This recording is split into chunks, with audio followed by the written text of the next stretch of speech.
Today's video is the second video in my Rye Breads of Europe series, and also a collaboration with Courtney Morris over at Historical Cookery Experiments.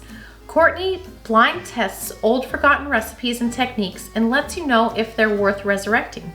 Today, I'm making a typical Bavarian rye bread recipe from Germany, and Courtney is making an American rye bread called a Milwaukee rye, which was created by Bavarian immigrant Fritz Pullman.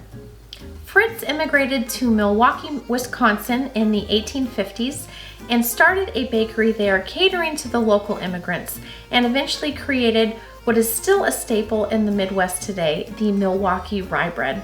Watch her video to see how this typical Bavarian rye bread recipe morphed into something different with the immigration of German immigrants to the United States. The link to her video is in the description box below. If you're new here and coming over from Courtney's channel, welcome. I'm Kristen here at Bake Across Europe, where I bake my way through the European countries and explore the history and traditions associated with each recipe. Let's get started on our Bavarian rye.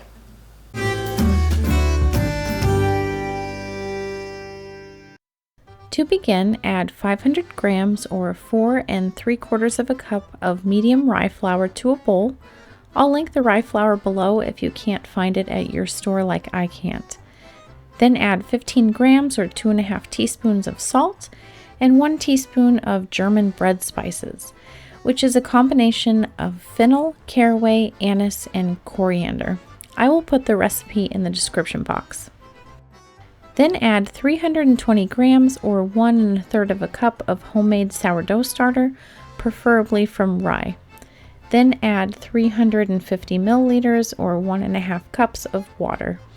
I added mine a little at a time just to see how much water would be absorbed by the flour. Stir it in with a wooden spoon until you can no longer stir, and then switch to your hands. Feel free to do this in a stand mixer if you prefer.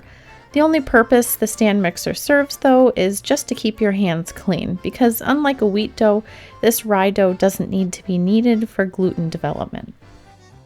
This dough is extremely sticky and rough looking. All you need to do is make sure there are no big streaks of flour left in it. Then you're going to transfer it to a clean bowl and cover and let rise until it doubles in size. This could take 1 hour, this could take 6 hours. It just depends on your sourdough starter and the temperature of the room.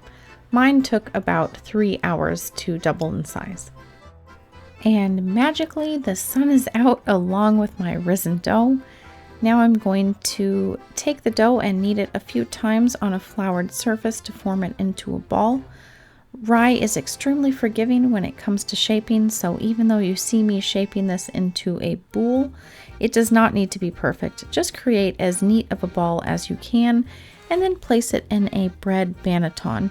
But for some reason I can't find mine, so I'm using a medium bowl that is heavily floured on the bottom to prevent sticking, and then I just cover that with plastic wrap and let it rise until doubled.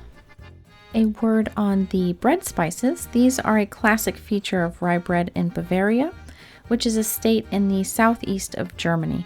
You will find these spices in bread in other parts of Germany as well, but once you get up past North Rhine-Westphalia, they no longer really make an appearance in the local bread. You'll see here that I was a little annoyed that my risen dough had taken on the shape of my bowl, so I'm just smoothing the harsh edges.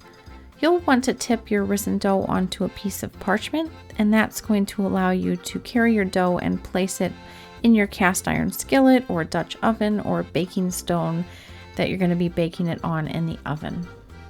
I also made a second loaf that I shaped in my oblong banneton, and they will be baking side by side in a 428 degree Fahrenheit or 220 degrees Celsius preheated oven.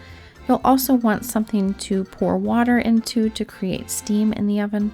Then after 20 minutes, lower the heat to 350 Fahrenheit or 180 Celsius for 30 more minutes, and then you're going to remove that and let it cool completely before slicing.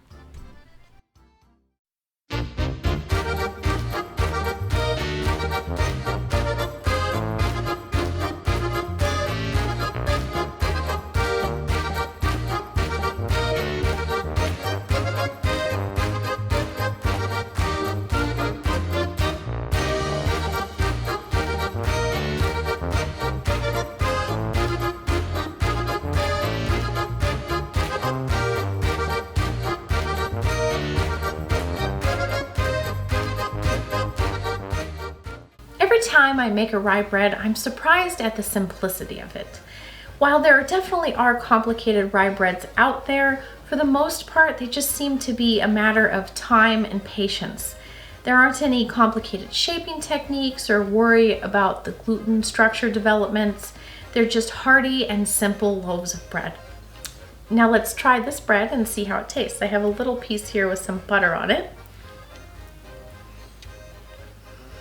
That's good. It's dense, chewy, and moist, and the crumb has a spring to it. The bread spices are definitely there in the background, with caraway being the most prominent flavor.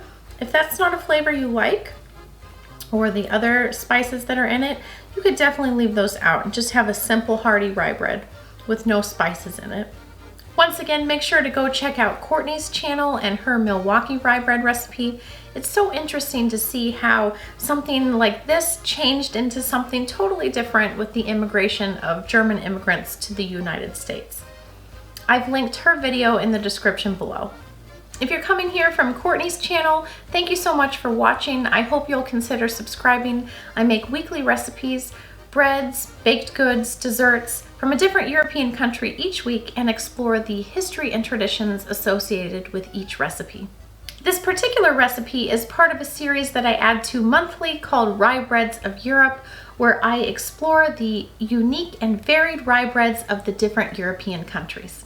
If you want to see my other rye bread recipes, check out this playlist here, and if you want something totally different, check out this video. And I'll see you next time.